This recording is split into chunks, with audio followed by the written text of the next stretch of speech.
En medio del creciente debate sobre los delitos sexuales en España, políticos se enfrentan con acusaciones y defensas en el Senado. Con cifras alarmantes en aumento, el Gobierno se defiende alegando avances en la denuncia y una menor tolerancia social, mientras la oposición critica la falta de acción efectiva. ¿Están las políticas actuales haciendo realmente una diferencia? Suscríbete y activa la campanita porque esto lo vamos a ver ya mismo.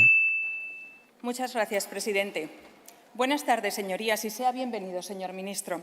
Aunque, como intuyo que le queda sensibilidad, aseguro que no va a ser una buena tarde ni para usted ni para mí.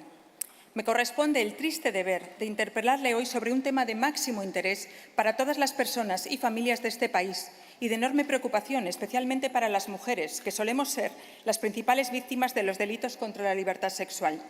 Delitos que, desde que ustedes llegaron al Gobierno, y usted es el ministro de Interior desde el día 1, no han dejado de aumentar de una forma realmente escandalosa.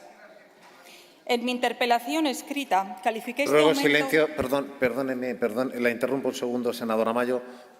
Ruego silencio para quien está haciendo uso de la palabra desde el lugar que le corresponde. Prosiga, señoría. Gracias. En mi interpelación escrita califiqué este aumento de preocupante y alarmante.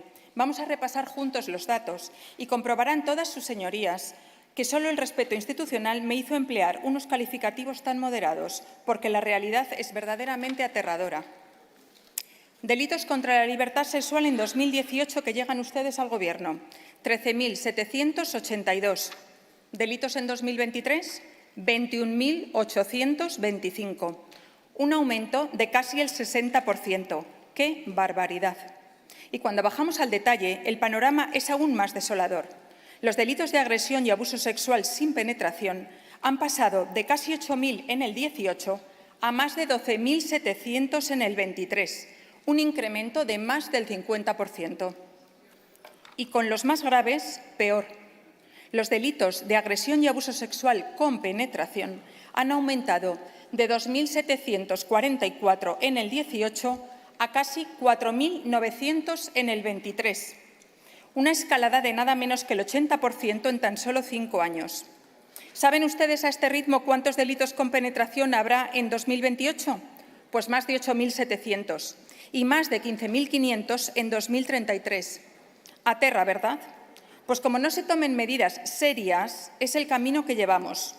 Y no se escandalicen, señorías, que las matemáticas no mienten y las cifras son las de su propio ministerio. La intervención de la senadora Mayo Fernández evidencia una clara estrategia de ataque político con datos contundentes sobre el aumento de los delitos contra la libertad sexual. Sin embargo, aunque su crítica está bien fundamentada con estadísticas alarmantes, su discurso carece de una propuesta concreta que vaya más allá de señalar al Gobierno actual. Este tipo de narrativa se convierte en una herramienta de polarización más que en una llamada a la acción conjunta para abordar un problema de dimensiones estructurales. En lugar de centrarse únicamente en la culpabilidad del Ejecutivo, sería más productivo que incluyera propuestas claras y viables para combatir esta problemática.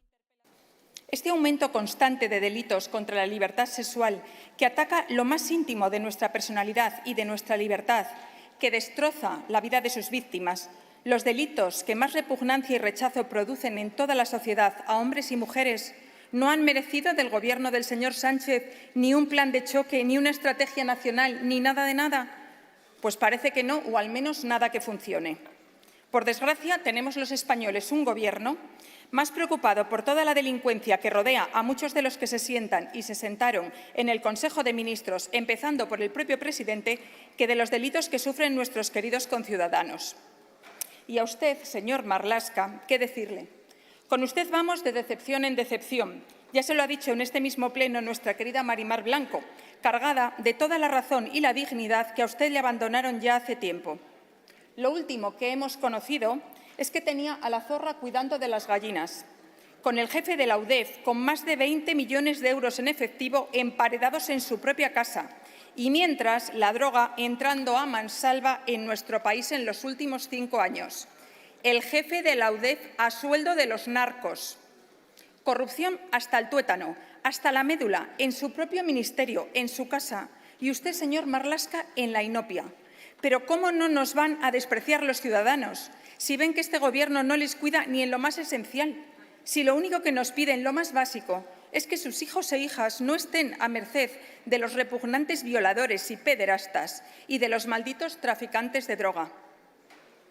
Quiero volver al detalle de los delitos contra la libertad sexual porque los datos son estremecedores.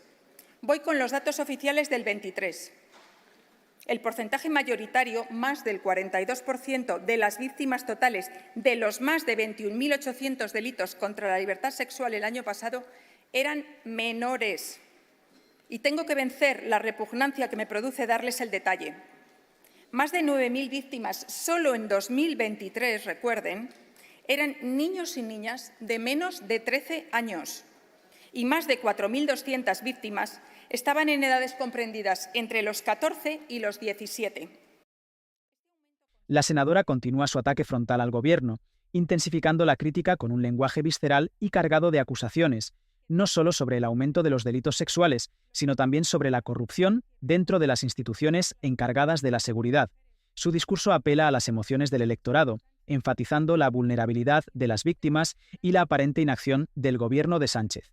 Sin embargo, este enfoque agresivo y acusador, si bien puede resultar efectivo para movilizar a ciertos sectores, también corre el riesgo de desviar el foco de un debate constructivo sobre las soluciones que el país necesita.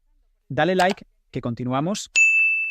Muchas gracias, señor presidente. Señorías, señora Mayo, me circunscribiré a lo que es el objeto de la interpelación, pero déjenme dos pequeñas puntualizaciones. Espero que no hable de dignidad del Ministerio del Interior, teniendo en cuenta dónde está uno de los ministros del Interior del Partido Popular en la actualidad y los hechos que se le imputan. En segundo lugar, espero que los datos que haya dado, que refutaré alguno de ellos, sean más serios y más contrastados. No he estado nunca 11 años en la Sala de lo Penal del Tribunal Supremo, ya me hubiera gustado, y tampoco he sido presidente de la Sala del Tribunal Supremo. He estado muchos más años en la Judicatura, he sido presidente de la Sala de lo Penal, pero de la Audiencia Nacional. Y, señorías, me interpelan, como decía, en esta Cámara del Senado sobre el aumento de los delitos contra la libertad sexual en nuestro país y de las medidas que desde el Ministerio del Interior estamos poniendo en marcha. Y, señorías, quisiera comenzar esta interpelación recordando un extracto del convenio del Consejo de Europa sobre la prevención y lucha contra la violencia contra la mujer y la violencia doméstica, conocido como Convenio de Estambul, al que España se adhirió en el año 2014 y que está en vigor en toda la Unión Europea desde hace poco más de un año. Abro comillas, la violencia contra las mujeres es una manifestación de desequilibrio histórico entre la mujer y el hombre que ha llevado a la dominación y a la discriminación de la mujer por el hombre, privando así a la mujer de su plena emancipación. La naturaleza estructural de la violencia contra las mujeres está basada en el género y es uno de los mecanismos sociales cruciales por los que se mantiene a las mujeres en una posición, como bien sabe, de subordinación con respecto a los hombres. Partimos de esa premisa y espero que la inmensa mayoría de esta Cámara esté de acuerdo conmigo. Todas las violencias contra las mujeres son una grave violación de los derechos humanos, ya sea la violencia física, psicológica o sexual, ya que todas contribuyen a prolongar una situación de subyugación frente al hombre. Porque, señorías de la ultraderecha, escuchen, 9 de cada 10 víctimas de delitos contra la libertad sexual son mujeres. La violencia sexual es, por tanto, una vulneración de los derechos humanos, como lo es la violencia de género. Dos problemáticas que, como Gobierno, estamos afrontando y afrontamos desde el primer día. El ministro Marlaska, al tomar la palabra, responde con una defensa clara y estratégica, centrada en desmentir las acusaciones de la senadora y en posicionarse como un defensor de la dignidad del Ministerio del Interior. Su intervención, aunque bien fundamentada desde el punto de vista jurídico, parece desviarse hacia una lucha personal y política al mencionar los antecedentes de figuras del Partido Popular. Este enfoque, si bien eficaz para desactivar ataques directos, podría ser interpretado como un intento de desviar el foco de atención sobre los problemas fundamentales. Al citar el Convenio de Estambul, el ministro subraya la importancia de abordar la violencia de género y sexual, reafirmando la postura del Gobierno ante la ultraderecha, a quien acusa de minimizar el impacto de la violencia sexual. Vemos aquí una tendencia al alza en todos los países de nuestro entorno, de la que España, desgraciadamente, no es ajena.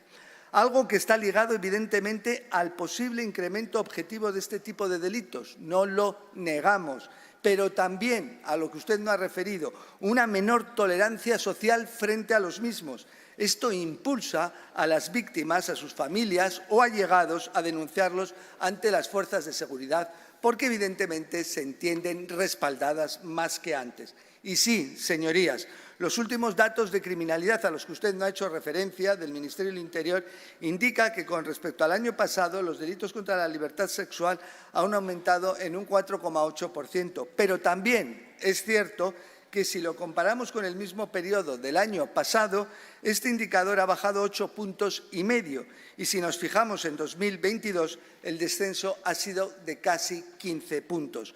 Una tendencia a la baja que nos indica que las políticas que estamos poniendo en marcha están teniendo un efecto positivo, señora Mayo. En este sentido, y como ya he dicho, el aumento debe ponerse en parte en relación con las políticas activas de concienciación y de reducción de la tolerancia social y personal frente a estos hechos, lo que ha reducido los niveles de infradenuncia que podían existir, que existían, de hecho. El ministro intenta suavizar la crítica de la senadora Mayo, señalando que, aunque el aumento de los delitos sexuales es innegable, la mejora en la denuncia por parte de las víctimas, gracias a una menor tolerancia social, es también un factor determinante. Sin embargo, su argumento sobre la disminución de los delitos en comparación con años anteriores parece demasiado optimista y podría interpretarse como un intento de minimizar la magnitud del problema. Cuéntanos qué te ha parecido este debate sobre este tema tan controversial y suscríbete, que muy pronto volvemos con más.